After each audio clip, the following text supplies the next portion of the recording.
The title of my message today is Rags to Riches. It can be dangerous to brag about another person because it might give them what we reference as a big head, which is just another way to say the word arrogant. It can be especially dangerous to brag up another Christian. You ever thought about that? The danger being it may put them in harm's way by tempting them to trust in their own strength and ability. At the same time, we're to encourage each other. There is a special art in encouraging other Christians.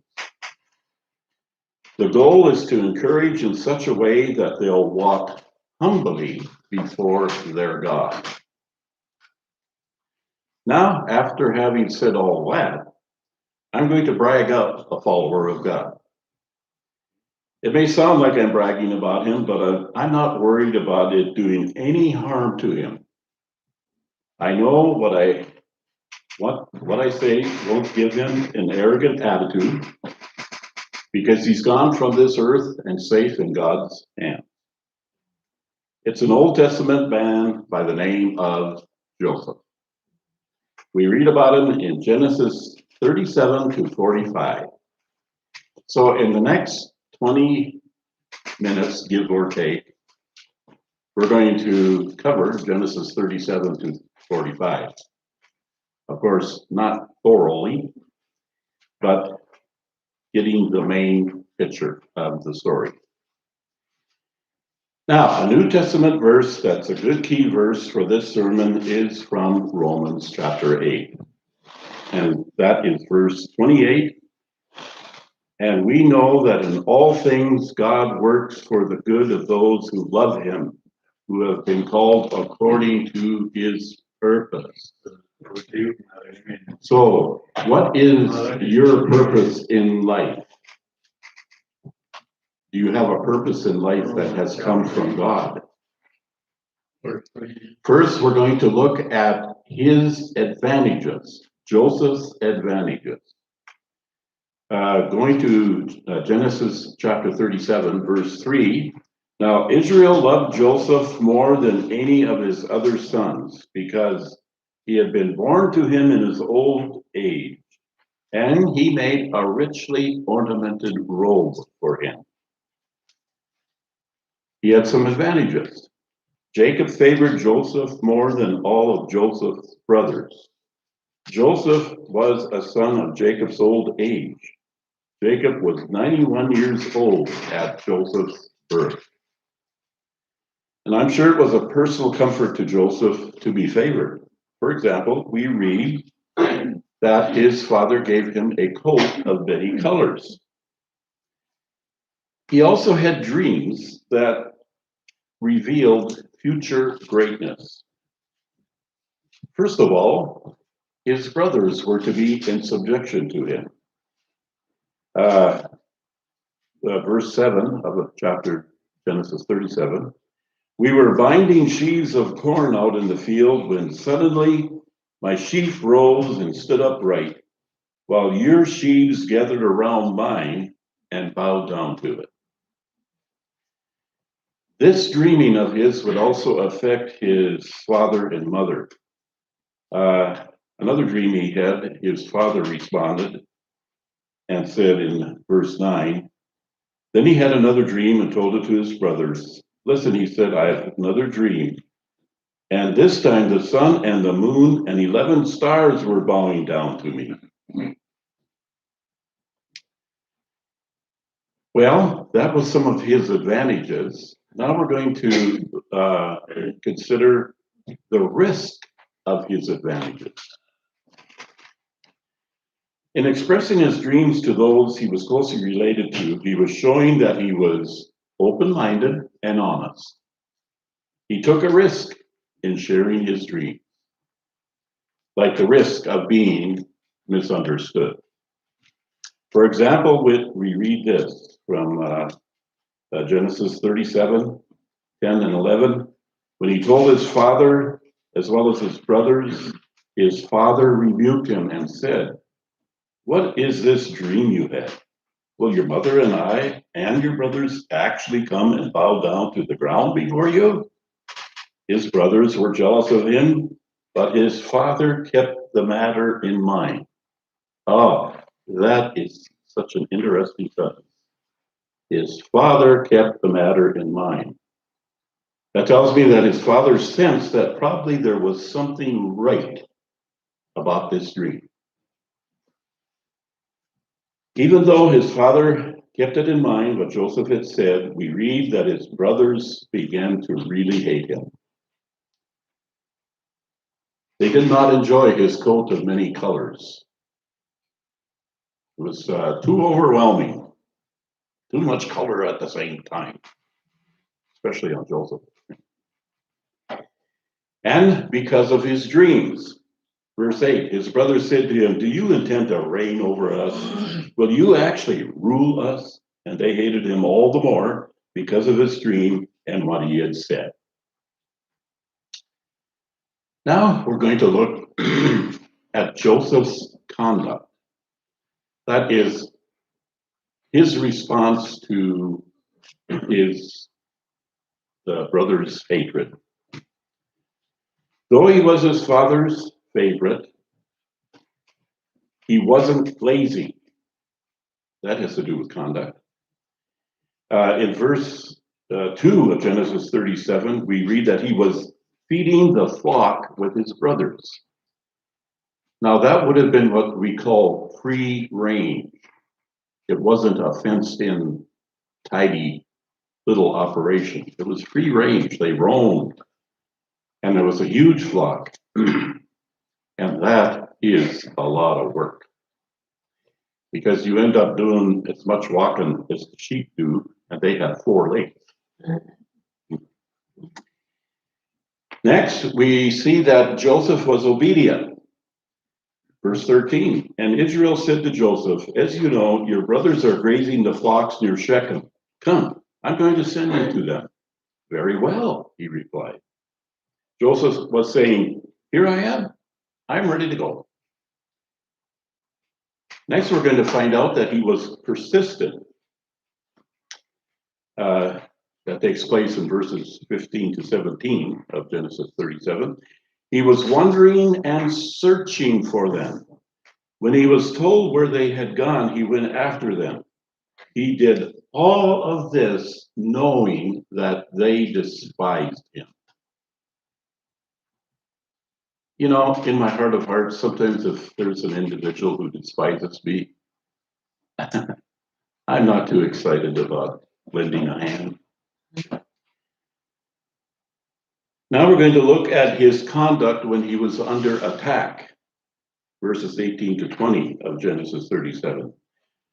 But they saw him in the distance, and before he reached them, they plotted to kill him. "Here comes that dreamer," they said to each other. "Come now, let's kill him and throw him into one of these cisterns and say that a ferocious animal devoured him. Then we'll see what comes of his dreams." Now that's an interesting statement when you know the whole story. We'll see what becomes of his dreams. He didn't retaliate or fight back. Added to this, the attack was a planned attack. Now, he did cry out, of course, but he didn't fight back. So the favored son became a slave. He was stripped of his robe and sold for silver to a traveling group of Midianites. Later on, he was sold to Potiphar, one of Pharaoh's officials. He was separated from his earthly father, but the Lord was with him. There's nothing recorded that he ever retaliated. His only response was that he cried out at the start of all of this. Now we're going to look and observe Joseph's life prospering. We read in verse 4 of chapter 39, Joseph found favor in his eyes and became his attendant. That's Potiphar. And Potiphar put him in charge of his household, and he entrusted to his care everything he owned. And let me tell you, that was a whole lot more than Joseph was looking at when he was thrown into the well. He was in the house of Potiphar. The Lord was with Joseph and he was prosperous. Prosperous in Joseph's case meant he was successful in dealing with the people he was involved with as an overseer. We learned from this that God's presence can make up for any loss and bless us in any place. Next, God blessed the Egyptian's house because of Joseph. Verse 5 of chapter 39. From the time he put him in charge of his household and of all that he owned, the Lord blessed the household of the Egyptian because of Joseph. The blessing of the Lord was on everything Potiphar had, both in the house and in the field. Next, when severely tempted by Potiphar's wife, he refused. And that temptation was a sexual temptation. And from that, we have an example of what to do with any kind of temptation. Refuse. Take that word home with you. Refuse when facing temptation. We read that he finally had to refuse by running out of the house to be away from her. That final refusal by Joseph turned her lust into anger. They flip very easily back and forth. Lust and anger, lust and anger. Pharaoh's wife lied to her husband that Joseph had attacked her while he was away. He believed the report because we read in verses 19 and 20 of Genesis 39, when his master heard the story, his wife told him, saying, "This is how your slave treated me." He burned with anger. Joseph's master took him and put him in prison, the place where the king's prisoners were confined. Now, this brings us to the next phase in Joseph's life. God prospers Joseph in prison. Even though he was in prison because of being falsely accused, he ministered to others who were in the same prison. The jailer committed to Joseph keeping all the prisoners that were in prison. God raised him up friends in prison. There's a pattern taking place here in Joseph's life already. Potiphar, when he was in Potiphar's house, everything was turned over to him. He got into prison, everything turned over to him. But we ain't finished yet. Other great men of the Bible were imprisoned for righteousness' sake. Jeremiah, Daniel, John, Paul and Silas, and others. Now we learn from this that trials in different forms come to the child of God. Joseph ministered to others is what eventually led to his release from prison. Part of his ministry to others was interpreting dreams. Now, he not only had dreams just a few years ago, but he was also had the ability from God to interpret dreams, a very important feature in the Old Testament days. Joseph had interpreted Pharaoh's chief butler's dream while the chief butler was in prison. After the chief butler had been released and put back to work for Pharaoh, Pharaoh had a dream that his dream interpreters weren't able to explain. Now to chapter 41, Genesis 41, verse 8. In the morning, his mind was troubled, so he sent for the magicians and wise men of Egypt. Pharaoh told them his dreams, but no one could interpret them for him. Then the chief butler remembered that Joseph had interpreted his dreams and recommended Joseph to him. Now it was good that the chief butler's memory was jarred, because after Joseph had interpreted the dream for the chief butler, while the chief butler was still in prison, Joseph told him this: "But when all goes well with you, remember me and show me kindness. Mention me to Pharaoh, and get me out of this prison, for I was forcibly carried off from the land of the Hebrews, and even here I have done nothing to deserve being put in a dungeon. But after being released from prison, the chief butler forgot about Joseph for 2 years until Pharaoh had his dream. Immediately, Pharaoh called for Joseph. Joseph was able to interpret his dream, which led to Joseph's promotion over all the land of Egypt. First, Potiphar's house. Second, the prison took over everything. Now we're going to start looking at carrying out the title of my message, From Rags to Riches. Genesis 41 to 44.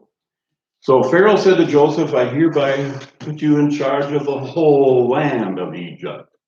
You see what I meant when I said earlier? The pattern's starting to shape here, coming into focus. Then Pharaoh took his signet ring from his ringer and put it on Joseph's finger. He dressed him in robes of fine linen and put a gold chain around his neck.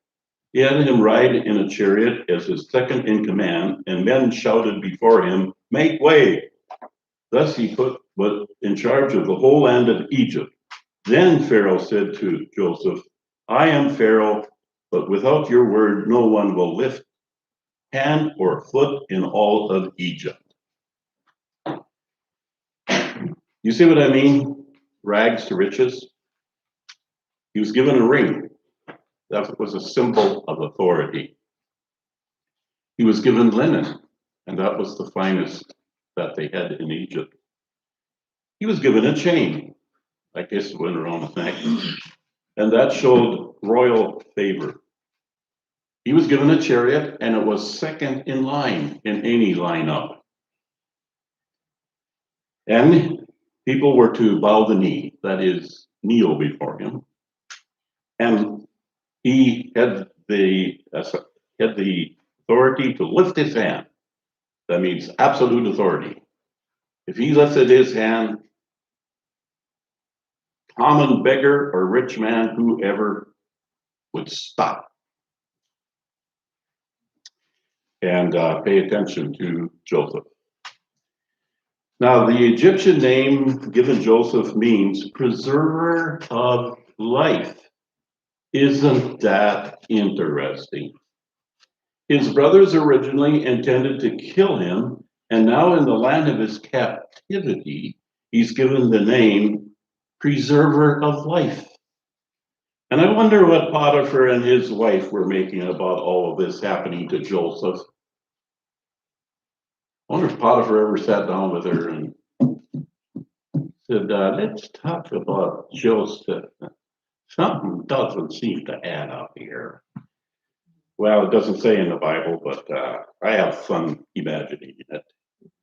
Now, Pharaoh's dream was that Joseph interpreted was about a coming famine. So because Joseph knew the interpretation, Pharaoh put him in charge of the agricultural produce of the land, produce. Joseph saved up during the time of plenty for the 7 years of famine that were coming. Now we're going to look at the fulfillment of Joseph's dreams. Well, they've already started, but they're getting better. Genesis 42, 1 through 6. When Jacob learned that there was grain in Egypt, he said to his sons, why do you just keep on looking at each other? You're sitting around hungry and looking at each other. He continued, I have heard that there is grain in Egypt. Go down there and buy some food for us so that we may live and die, not die. The 10 of Joseph's brothers went down to buy grain from Egypt. But Jacob did not send Benjamin, Joseph's brother, with the others because he was afraid that harm might come to him. So Israel's sons were among those who went to buy grain, for the famine was in the land of Canaan also.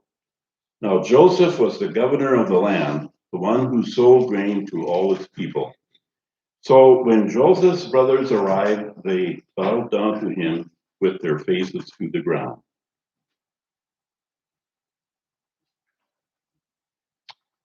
This was the fulfillment of the first dream that Joseph had back when he was 17 years old that those brothers hated.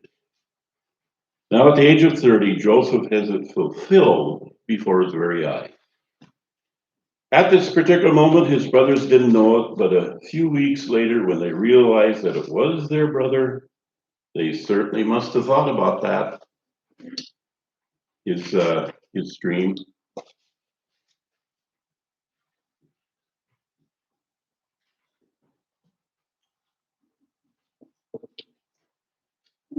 Now we're going to look at an exciting reunion. It's chapters 42 to 44. Zoom, you just read it, right? Do that at home, I guess. So from chapters 42 to 44 is a very interesting unfolding of all that took place before Joseph finally revealed himself to them. I'm going to skip those 3 chapters and go to chapter 45, where we read about Joseph when he actually revealed himself, who he was to his brothers. Verses 1 to 3 of chapter 45. Then Joseph could no longer control himself before all his attendants, and he cried out, "Make everyone leave my presence." So there was no one with Joseph when he made himself known to his brothers. And he wept so loudly that the Egyptians heard him, and Pharaoh's household heard about it. Joseph said to his brothers, "I am Joseph. Is my father still living?" But his brothers were not able to answer him because they were terrified at his presence. Well, we read that he had all the people go out from him, and I guess with the emotions that he had, he wanted his privacy. What a remarkable testimony of Joseph that he still had a tender heart after all his brothers had put him through. In this very precious moment, Joseph told his brothers that it was God who sent him to Pharaoh to preserve them from the famine they were in. Well, in case someone doesn't know, in case you missed it when I said it, Pharaoh had put him in charge of all the food supply for Egypt. Joseph let God have his way in every trial. And I was kind of humored here. I had mistyped the word trial, it's got the trail. Well, okay. Every trail we go down in life, there will be trials, and God is with us.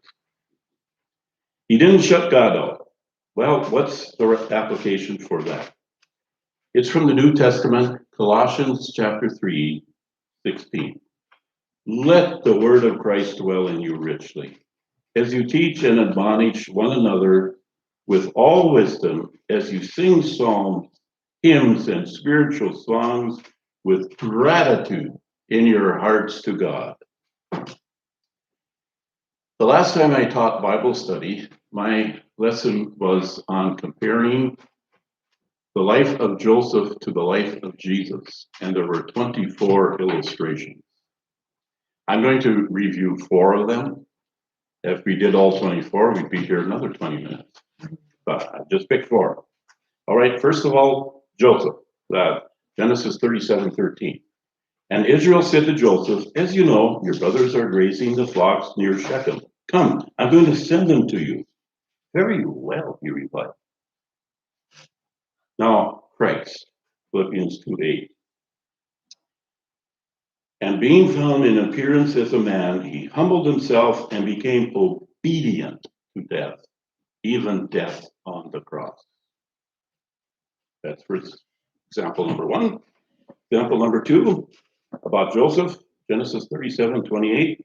So when the midnight merchants came by, his brothers pulled Joseph out of the cistern and sold him for the 20 shekels of silver to the Ishmaelites, who took him to Egypt. Now about Jesus. Then one of the 12, the one called Judas Iscariot, went to the chief priest and asked, "What are you willing to give me if I hand him," that is Jesus, "over to you?" So they counted out for him 30 silver coins. From then on, Judas watched for an opportunity to hand him over. Matthew 26, 14 through 16. Illustration number 3. First of all, Joseph, Genesis 37, 23. So when Joseph came to his brothers, they stripped him of his robe, the richly ornamented robe he was wearing. Jesus, from Matthew 27, 27 to 28. Then the governor's soldiers took Jesus into the building and gathered the whole company of the soldiers around him. They stripped him and put a scarlet robe on him. Next illustration of between Joseph and Jesus, and this will be the last illustration. First of all, Joseph, from Genesis 45, 3 to 5. Joseph said to his brothers, I am Joseph. Is my father still living? But his brothers were not able to answer him because they were terrified at his presence. Then Joseph said to his brothers, come close to me. And when they had done so, he said, I am your brother Joseph, the one you sold into Egypt. And now do not be distressed, and don't be angry with yourselves for selling me here, because it was to save lives that God sent me ahead of you. Now Jesus, from Mark chapter 6, 45 to 51. Immediately Jesus made his disciples get into the boat and go ahead of him to Bethsaida while he dismissed the crowd. After leaving them, he went up on a mountainside to pray. When evening came, the boat was in the middle of the lake, and he was alone on land. He saw the disciples straining at the oars because the wind was against them. About the fourth watch of the night, he went out to them, walking on the lake. He was about to pass by them when they saw him walking on the lake. They thought he was a ghost. They cried out because they all saw him and were terrified. Immediately he spoke to them and said, take courage. It's I. Don't be afraid. Then he climbed into the boat with them, and the wind died down. They were completely amazed. And let me add to that, Joseph's brothers were completely amazed when they realized who he was. Now, Romans chapter 8, verse 28. And we know that in all things God works for the good of those who love him, who have been called according to his purpose.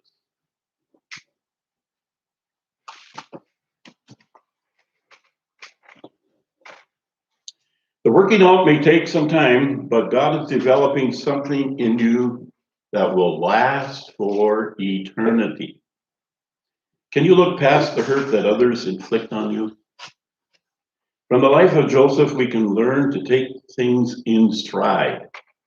We can learn to walk according to the commands he has given us.